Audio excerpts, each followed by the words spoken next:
북한이 건군절 75주년을 맞아 어젯밤 대규모 열병식을 개최했고 녹화 화면을 오늘 저녁부터 내보내고 있습니다. 열병식에 담긴 자세한 내용 이물출 경남대 국동문제연구소 교수 그리고 양욱 아산정책연구원 연구위원과 함께 이야기 나눠보겠습니다. 어서 오세요. 네, 안녕하십니까. 네, 지금 조선중앙TV를 통해서 화면이 지금 계속 나가고 있는 모양인데요. 화면을 보면서 자세한 의미 함께 짚어보도록 하겠습니다. 화면 함께 보시죠. 네, 어제 저녁부터 평양 김일성 광장에서 진행됐던 북한 열병식 행사 장면. 네, 지금 김정은 위원장의 모습도 잠깐 나왔고요.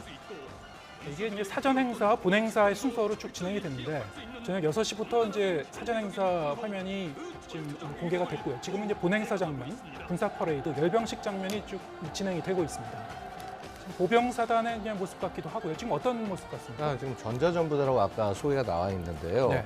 자, 이제 북한이 사실 대한민국에 비해서 지휘 통제나 이런 부분이 부족하기 때문에 언제나 전시가 되면은 우리 군의 지휘 통제를 교란하는 부분을 신경을 쓰고 있습니다. 특히나 네. 최근에 그 전자전이라고 하는 것들이 굉장히 중시되고 우크라이나전에서도 우크라이나가 사실 그 부분을 러시아에 잘 써서 우위를 활용을 했거든요. 예. 북한도 그런 교훈들을 받아서 하고 있고요. 굉장히 다양한 전문화된 부대들을 북한이 좀 키워내고 있는 그런 모습들을 볼 수가 있습니다. 네. 지금 보시고 있는 화면은 어제 열병식 그 장면을 조선중앙TV가 이제 편집해서 녹화 중계로 이제 내보내고 있는 그런 장면이고요. 북한의 이제 열병식들을 보면은 여러 가지 이제 볼거리를 이제 섞어서 일종의 이제 종합 퍼포먼스 같은 그런 느낌을 주는 그런 장면들이 많이 연출이 되고 있는데 지금 보시다시피 이제 지도부들도 이제 대거 참석을 하고요. 군대도 뭐 대거 이제 참여해서 진행이 되고 있습니다. 지난해 열병식도 이제 역대급이라는 그 얘기를 했었는데 어제 열린 이번 열병식도 상당히 좀 인원이 많이 참가했었던 모양이에요. 예, 한 3만여 명이 지금 그 동원되어 있다고 얘기를 하는데 네. 사실 이제 북한에서 이제 건군절이 갖는 의미를 한번 살펴봐야 될 것 같아요. 예.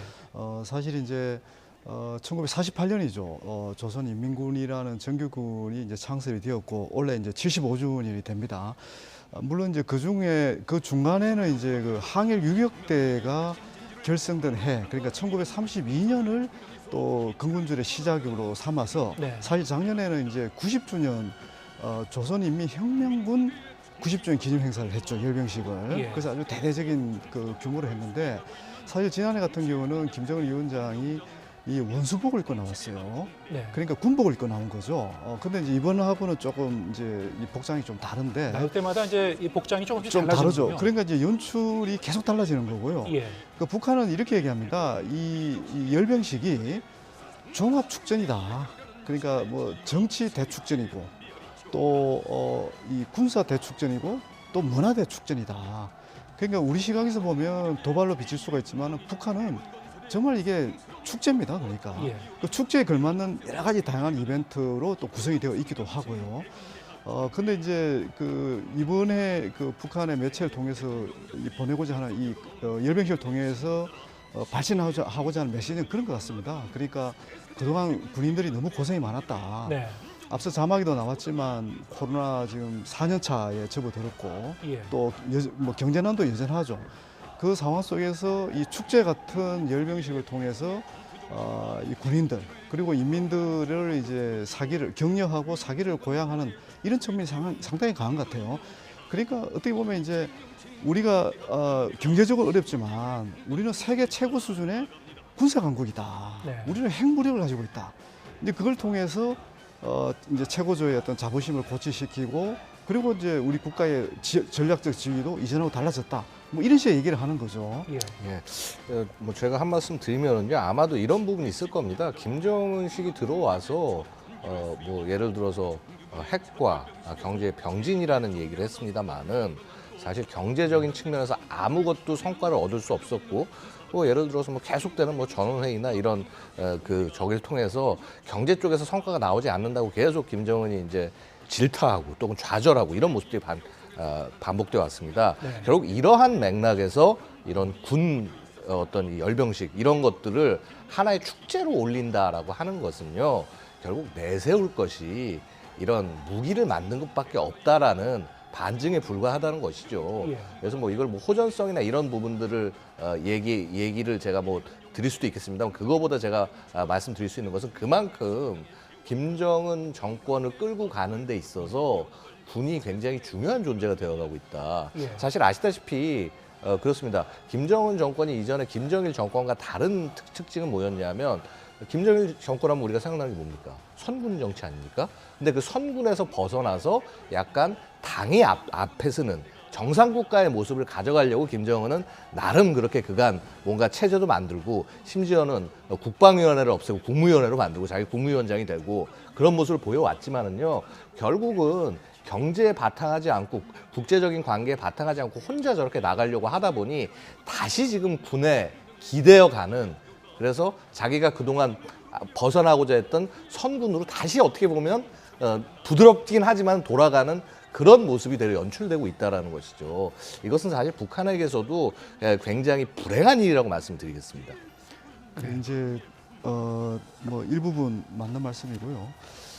우리가 이제 이 열병식을 자세히 보면 북한의 경제난 속에서 과연 이런 행사를 치룰 수 있을까라고 이제 좀 의구심을 가질 정도로 사실은 굉장히 화려한 퍼포먼스를 지금 보여주고 있거든요. 저 정도의 행사를 치르려면 굉장히 많은 인원뿐만이 그렇죠. 아니고 이제 자금이 들어가니까요. 그렇죠. 네. 그러니까 이제 북한은 스스로 그렇게 얘기합니다. 이게 이제 종합적인 국력을 과시하는 행사다. 예. 이렇게 이제 규정을 하고 있고, 그러면 그 국력의 핵심이 이제 방금 우리 양호 박사님 말씀하신 군사력이 있는 거고, 그리고 이제 두 번째 강조하는 부분이 이제 과학기술입니다. 어떻든 지금 이제 불꽃놀이 또 드론을 이용해서 보여주는 화려한 또 그런 뭐 퍼포먼스라든지 이런 것들이 이전과 다른 과학기술 수준을 보여준다, 이렇게 또 얘기를 하고 있거든요. 네. 그럼 마지막으로 또 얘기하는 게 이제 그럽니다.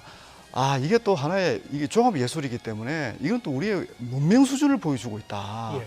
이렇게 얘기합니다. 그래서 사실 이제 그 북한이 보여줄 수 있는 게 지금 군사 부분밖에 없다. 이렇게 볼 수 있는 측면도 있는데, 제가 이제 볼 때는 좀 더 이제 종합적으로 봐야 된다. 북한이 지금 상당히 어려운 경제 상황에 직면해 있다는 것은 부인할 수 없는 현실이긴 하지만, 그 상황 속에서도 이런 어떻게 보면 굉장히 대규모 행사잖아요. 이 대규모 행사를 나름대로 좀 보기 좋게 치르고 있는 이 현상은 사실 조금 우리가 북한의 경제력을 또 너무 과소평가해서는 또 안 된다. 또 그런 측면도 있습니다. 이게 예. 보기 좋게라고 말씀하시는데 조금 동의하기는 어려운데요. 기본적으로 그렇습니다. 지금 뭐 아사자가 지금 일부 생기고 있다라는 보도가 나올 정도로 경제 상황이 좋지 않은데, 예를 들어서 이런 것이죠.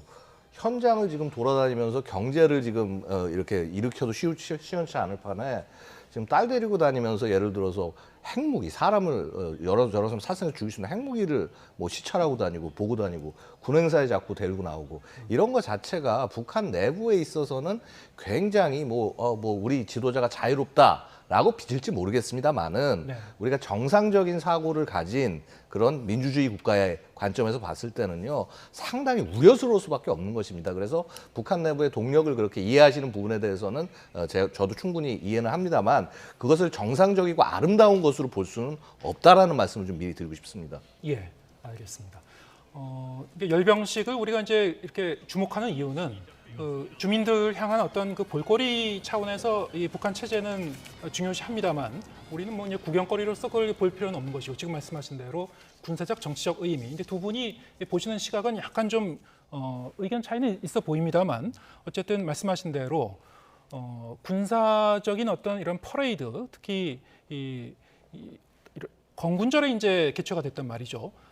매해 보면은 그 김정은 체제 이후로 이 날짜가 조금씩 바뀌어요. 매년 이게 개최되는 날짜가 바뀌고, 기념일도 이제 그때그때 이제 의미를 부여해서 개최가 됩니다만, 조금 전에 보면 중절모에 이제 검은 코트를 입고 나오기도 했죠. 김정은 위원장이. 근데 이제 배우자 리설주를 이제 동행하고 나오기도 하고, 이번에는 이제 이 딸 김주애와 동반한 그 모습을 조금 전에 화면에서 이제 확인할 수 있었습니다. 자, 이런 모습은 우리가 좀 어떻게 해석해야 될까요? 그게 이제 김정은 위원장의 그 좀 차별화된 통치 방식이다, 이렇게 저는 봅니다. 그러니까 이 사람은 어떤 뭐 그 같은 행사라도 그 콘텐츠가 반복되는 걸 굉장히 싫어하는 것 같아요. 예. 뭔가 이제 눈길을 끌 수 있고 또 그러면서도 효과를 배가시킬 수 있는 그런 연출을 계속 하는데 사실 이제 북한의 노동신문은 그렇게 얘기합니다. 이 행사 자체가 총 연출자가 김정은이다. 예. 그러니까 김주의 등장도 어떻게 보면 김정은의 연출 어떤 기법 중에 하나인 거예요. 어떻게 보면 그죠? 그래서 딸 김주혜를 등장시킴을 위해서 보다 많은 관심을 또 끌어내기도 하고 또 그러면서 어떻게 보면 이제 지금 이제 김주희뿐만 아니라 사실 이슬주도 그 정권을 잡자마자 이제 바로 부인을 공개하기도 하고 또 여동생 또 그 김여정도 공개를 하고 어떻게 보면 지금 가족 이미지 정치를 지금 하고 있다고 저는 보는 겁니다. 예. 근데 이게 갖는 의미는 결국은 자기가 절대 권력을 갖고 있긴 하지만 정상적인 가정을 운영하는 지도자로서 주민들에게 좀 더 친밀하게 다가설 수 있는 그런 연출을 지금 하고 있다고 저는 보는 거거든요. 네. 근데 사실 이제 지금 나오고 있는 얘기가 이게 지금 실질적인 후계자 수업을 시작했다 이런 해석까지 지금 하고 있잖아요. 하고 예. 있는데 저는 이제 어떻든 북한의 문헌을 보고 이렇게 객관적으로 분석하는 입장에서 보면 우선 북한이 지금 김정은 위원장이 강조하는 것은 어떻든 미래 세대의 안정과 번영을 내가 책임지는 지도자. 그걸 보여주기 위해서 딸을 동원하는 그 딸을 이제 대동하는 그런 측면이 우선 보여지고요. 두 번째는 뭔가 하면 지금 북한이 굉장히 어려운 상황 속에서도 우리 양호 박사님 말씀대로 계속 핵무력을 지금 계속 강화하는 모습을 보여주고 있단 말이에요. 네. 핵무력의 정당성을 보여주고 이 핵무력이 결코 남한을 위한 게 아니고 우리 인민들의 안정과 그리고 앞으로의 지속 가능한 그런 평화 발전의 토대로서 이게 의미가 있다. 그러면서 이제 김주혜를 등장시켜서 어떤 이 메시지를 보내는 그런 느낌들이 굉장히 강하거든요. 사실 지난달 같은 경우에 국가정보는 김주의 이제 후계 구도와 관련해서 지금 단정적으로 판단하기는 좀 섣부르다는 취지의 이제 보고를 했습니다만 지금 한 달이 좀 지난 시점에서는 연구자분들도 약간 좀 다르게 해석하시는 분들도 나오는 것 같아요. 어떻게 보십니까? 지금? 그러니까 이제 물론 이제 일부 연구자들께서는 예. 실제적인 이제 지도자 수업을 시작했다 이런 얘기도 해요. 실제로 오늘인가요? 통일부에서도 여러 가지 가능성을 보고 있다. 예. 이렇게 얘기를 했습니다. 근데 이제 북한의 그 후계자가 되기 위한 그런 여러 가지 조건들이 있습니다. 예. 그 조건들의 핵심이 이제 정치, 사상, 또 군사, 경제, 특히 이제 사회 문화 이런 측면에서 뭔가 남다른 또는 특출한 어떤 능력과 어떤 비전도 보여줘야 되고 그리고 또 거기에 합당한 실적도 보여줘야 되는 그런 게 있는 거거든요. 그러니까 지금 그 후계자 수업을 지금 미리 시작했다 이렇게 평가하기에는 아직도 전반적으로 북한이 내세우고 있는 후계자 조건에는 아직 충족이 안 된 그런 측면이 있고요. 네. 그리고 무엇보다 중요한 것은 과연 김정은 위원장이 자기가 정말 사랑하는 딸이라면 정말 북한 정말 어려운 이 체제를 이끌어가는 차기 지도자로 미리 내세울까? 이 네. 가장 골치 아픈 자리가 지금 어떻게 보면 실패한 국가 북한의 지도자라고 얘기할 수 있는 거잖아요. 예. 과연 자기가 정말 사랑하는 딸인데 이 어려운 짐을 맡길까? 이런 생각을 하게 되는 거고 그리고 가장 중요한 포인트는 저희들 보는 연구자들 보는 포인트는요. 김정은 위원장은 자기가 지금까지 이뤄낸 그런 중요한 성과들을 자기가 죽고 나서도 이걸 더 개선 발전시킬 수 있는 그런 역량과 어떻게 보면 이제 그런 실력을 가진 그 후계자가 돼야 되잖아요. 예. 근데 과연 지금 이 어린 딸이 그런 역할을 할 수 있을까? 이 부분에 대해서는 여전히 우리가 의심을 가질 수밖에 없는 그런 측면이 있다. 그 얘기를 좀 저는 강조하고 싶은 거죠. 알겠습니다. 지금 그 화면을 보면은 김정은 위원장 주석단의 이제 모습도 간간히 보이고요. 좀 열병식 군사 퍼레이드가 계속 좀 진행이 되고 있습니다. 여러 가지 이제 다양한 부대가 지금 열병식에 참여하고 있는 것을 보고 있고 아마도 이제 조금 뒤에는 이제 신무기, 전략무기의 모습도 볼 수 있지 않을까 싶기도 한데요. 지금 어떤 그 부대들이 이제 지금 아마 나오고 이제 있나요? 앞쪽에서부터 이제 보통 예. 예를 들어서 100마를 탄 부대가 나온다라고 하면은 네. 이제 그런 이미지죠. 그 조선인민혁명군 소위 네. 이제 김일성이가 자기가 만들었다고 주장하는 항일 조직 예. 이제 그런 것들을 상징하고 아마 지금 나오는 저 굉장히 낡은 트럭, 네. 저 소련제 G1 트럭인데 예. 저것은 아마도 이제 6.25 시기에 그 참전했던 모습들 같은 것도 보여줄 어떤 겁니다. 역사적인 서사를 좀 그렇죠. 가미한 거군요. 맞습니다. 그렇게 앞쪽에서 지금 보여주고 난 다음에 네. 그 다음에 이제 실제 현용 장비로 아마 이제 이런 그 역사적 무기 체계들이 지나고 난 다음에 나오게 될 것입니다. 네. 그래서 사실은 이제 좀 본격적인 무기 체계가 나오려면 앞으로 한 5분에서 10분 정도 뒤 정도 돼야지 예. 나올 것 같습니다. 예, 저희가 조선중앙TV가 내보내고 있는 화면을 그대로 이제 받아서 물론 이제 어제 열병식 장면의 이제 녹화 중계이긴 합니다만 여러 가지 무기가 등장하는 군사 퍼레이드 장면이 지금 펼쳐지고 있습니다. 예, 그래서 지금 이제 보시면 저게 이제 T-34 전차, 예. 바로 대한민국을 짓밟고 들어왔던 242대가 남침을 해 들어왔던 그 선봉에 섰던 전차가 바로 T-34입니다. 네. 지금 상당히 굉장히 괜찮은 상태로 기동이 되는 것을 볼 수가 있는데요. 이 북한 무기 체계들 보고 있으면 저렇게 놀라운 일들이 생겨납니다. 그래서 미그 15나 미그 17처럼 한국 전쟁 때 사용했던 전투기, 제트 전투기, 1세대 제트 전투기가 예. 아직까지 훈련용 혹은 실제 그 어떤 임무용으로 활용되는 그런 모습을 볼 수가 있고요. 사실 저 T-34 전차, 저건 사실 원래 2차 세계대전 때 그 처음 이제 등장을 한 전차입니다. 근데 그런 것들이 이제 활용이 되는 것이죠. 자, 이제 역사적인 내용이 끝나고 이제 본격적인 현대 무기가 나오기 시작을 합니다. 예. 지금 이제 저게 보시면은 가장 최근에 공개됐던 북한의 최신형 전차입니다. 뭐 이름은 아직까지 공개되지 않았고요. 저희 그 군사학자들 사이에서는 M2020, 그러니까 2020년에 처음 공개됐다라고 해서 M2020 주력 전차라고 표현을 합니다만은 전차의 외양 자체가 기존의 구소련, 그러니까 우리 그 러시아 전차를 보고 있으면 포탑이 되게 둥글둥글하고 좀 되게 작고 그런 모양이지 않습니까? 네. 근데 그것에서 좀 벗어나서 서구의 전차의 외양을 닮은 듯한 미군이 사용하는 M1 에이브럼스 전차가 닮은 듯한 그런 모습으로 만든 것이 특징이고요. 자, 지금 보시는 저 자주포는 M2018 자주포라고 저희가 분류를 합니다. 네. 저것은요, 어찌 보면은 우리 군이 지금 우리 국가에서 해외로 많이 수출하고 있는 K9 자주포에 그런 해당하는 북한의 자주포라고 말씀을 드릴 수가 있겠습니다. 그렇군요. 예. 150mm 사용을 하고요. 물론 성능이라든가 사거리는 우리 K9 자주포와 비교할 수 없긴 합니다만 과거의 북한의 자주포들은 보면은 저렇게 포탑조차 제대로 갖춰져 있지 않은 경우가 대부분이었습니다. 네. 그런데 이제 2018년부터 저 모델이 등장하기 시작하면서 일선 부대 좀 약간 포병을 현대화하겠다라고 하는 그런 생각이 좀 있는 것 같습니다. 하지만은요, 북한 포병의 가장 핵심은 지금 보시는 것 같은 방사포입니다. 예. 즉 포신 포병이 아니라 로켓 포병. 즉 여러 로켓탄을 발사를 함으로써 지역 일대를 제압할 수 있는 그런 능력을 가지고 있고요. 지금 아마 저 화면에 등장했던 게 122mm 방사포로 보이는데 예. 저것이 이제 바로 우리 연평도 포격 때 북한이 활용을 하면서 우리 그 해병의 목숨과 우리 국민의 목숨을 앗아갔던 그런 무기 체계의 일부를 실전에도 볼 수 좀 있습니다. 투입되고 있는 그 주력 무기. 예, 그리고 이제 자세히 보시면요, 차량들도 좀씩 바뀝니다. 원래 예. 굉장히 구형 차량에서 지금 약간 그 체코제 군용 트럭을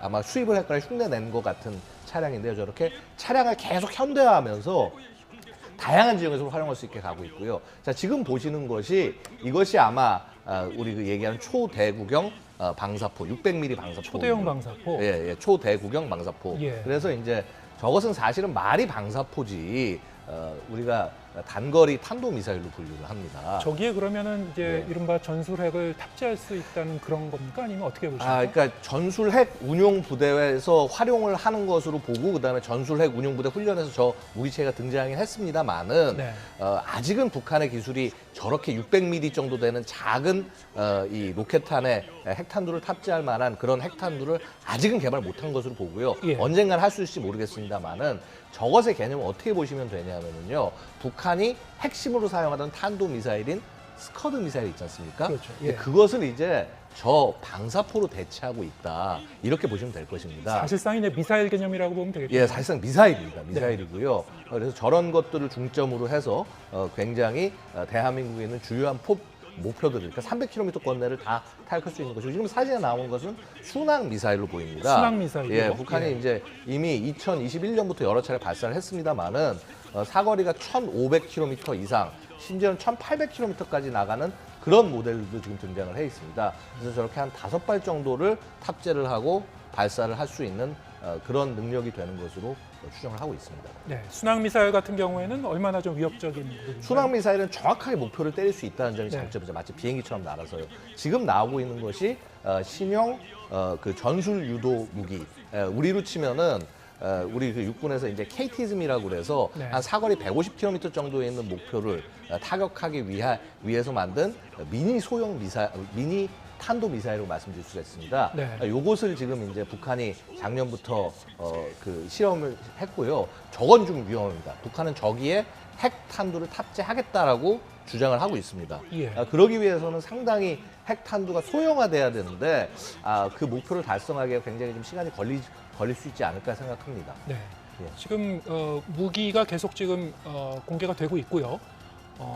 이런 무기들이 사실은 이제 북한 입장에서도 좀 더 고도화하고 시험하는 그런 작업이 더 필요한 무기들도 많이 섞여 있겠죠. 네, 맞습니다. 그래서 작년 내내 그런 부분들을 발사를 한 것이고요. 지금 네. 이제 보시는 것이 KN-23, 우리가 북한판 이스칸데라고 얘기하는 것인데 단거리 탄도미사일. 예, 단거리 탄도미사일. 저것이야말로 이제 기존의 스커드를 완전히 대체해서 제가 주력이 되고 그다음에 저기에 전술 핵이 기본적으로 탑재가 될 것을 목표로 하고 있습니다. 네. 그래서 지금 보시다시피 저렇게 차륜형도 있지만은 예. 궤도에 올려서 발사하는 형도 있고요. 네. 심지어 보셨겠지만은 열차에서 발사하는 것도 바로 저 KN-23 미사일입니다. 이제 트럭처럼 보이는 것이 이제 이동식 발사대 개념으로. 예, 보는 맞습니다. 겁니까? 이동식 네. 발사되고 특히나 이제 위력적인 것은 2발을 발사를 할 수가 있습니다. 예. 보통 이제 예전에 스커드 같은 건 한 발밖에 장착을 못했지만은 KN-23, 24 이런 것들은 2발을 발사할 수 있기 때문에 그만큼 타격의 확률이 더 높아지는 것이죠. 이동식 발사대도 상당히 좀 많은 그 차량이 연이어 등장하고 있군요.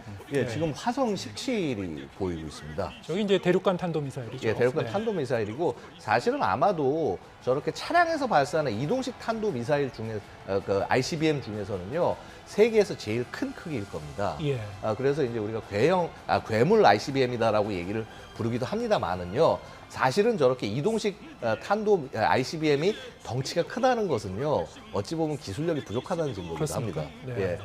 네. 그래서 그렇기 때문에 더더군다나 북한이 고체 연료 ICBM 같은 차세대 ICBM 개발에 굉장히 주력하고 있을 수밖에 없는 것이고요. 맨 앞에 있는 이제 저 ICBM은 이번에 처음 공개되는 것은 아닐 테고요. 예, 이것은 이제 2020년부터 이제 공개가 되기 시작을 네, 했고요. 그 뒤에 이제 나오는 게 미사일들을 좀 예. 주목해봐야 될 것 같아요. 근데 사실 지금 여기서도 좀 주목해 보셔야 될 게요. 예. ICBM이 지금 보시면요 숫자가 엄청나게 많습니다. 예. 보통 이렇게 열병식에 처음 나왔을 때는 화성 15 요거 앞에 있던 모델 예. 그거 6대가 나오고 그 다음에 4대가 나왔었는데 그 다음에는 이제 요것만 6대가 한 2번 나왔습니다. 근데 지금 이번에 보시면은요 자세히 보시면 아시겠지만 거의 제가 세어보니까 한 11대 정도가 나왔습니다. 그러니까 기존보다 2배의 양을 동원을 한 것이죠. 열병식에서 저 정도로 많은 숫자의 ICBM을 동원한 적은 없었습니다. 예, 없었습니다. 예. 이건 사상 최대고요. 여태까지 뭐 많이 해봐야 뭐 8대, 뭐 10대를 넘어간 적도 거의 없는데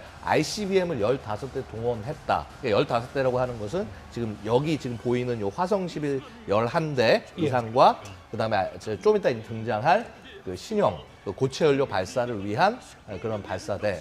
그것이 4대 합쳐서 15대라는 것인데요. 지금 화면에 비춰지고 있는 지금 그 2열 종대로 지금 맞습니다. 예, 요게 보이고 화성 있는 17. 예, 화성 17형입니까? 예, 예. 이것들이 지금 화성 17형들을 그러니까 이만큼 많이 양산을 했다. 예. 이렇게 실전에 쓸 수 있을 만큼 우리는 굉장히 많은 숫자를 가지고 있다라고 하는 것이 북한이 전달하고자 하는 메시지가 아닌가 싶습니다. 그럼 저 ICBM의 그 길이와 규모는 거의 다 동일한 것들을 좀 여러 개를 지금 맞습니다. 공개하는 같은 건가요? 규격에 따라서 화성 예. 17이랑 규격에 따라서 생산이 된 것이고요. 네.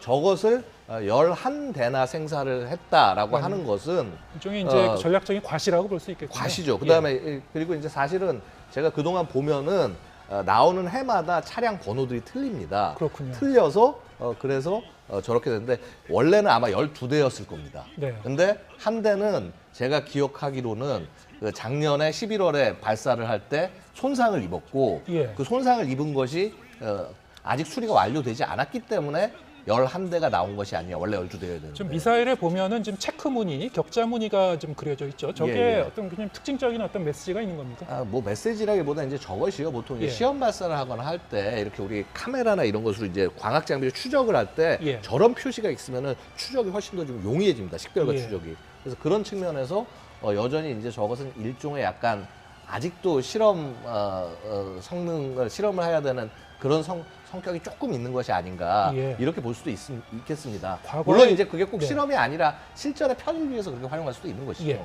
과거에 이제 군사 퍼레이드에 나오는 북한의 이제 신무기, 전략 무기들을 보면은 저것이 이제 실물인지 아니면 그 모형 무기인지 여러 가지 예. 뭐 논란이 일어난 적도 있었습니다만. 네. 그것은요 사실 어느 나라고 마찬가지입니다. 예. 우리도 만약에 이제 예를 들어서 열병식을 한다, 근데 밖에 미사일을 가져간다 하면은요, 그 모컵이나 네. 아니면 탄두에서 뭐 폭발물을 제거한 상태로 껍데기만 들고 나게 되는 것이죠. 예. 사실 지금 북한이 들고 나온 저것도요, 저 안에 뭐 핵탄두가 있다거나 혹은 저 연료가 다 채워져 있다거나 그렇게 보기는 어려울 것입니다. 예. 심지어는 껍데기만 있을 수도 있다라는 것이죠. 네. 근데 하지만 그렇다고 해서 북한이 능력이 없다는 것은 아니고요.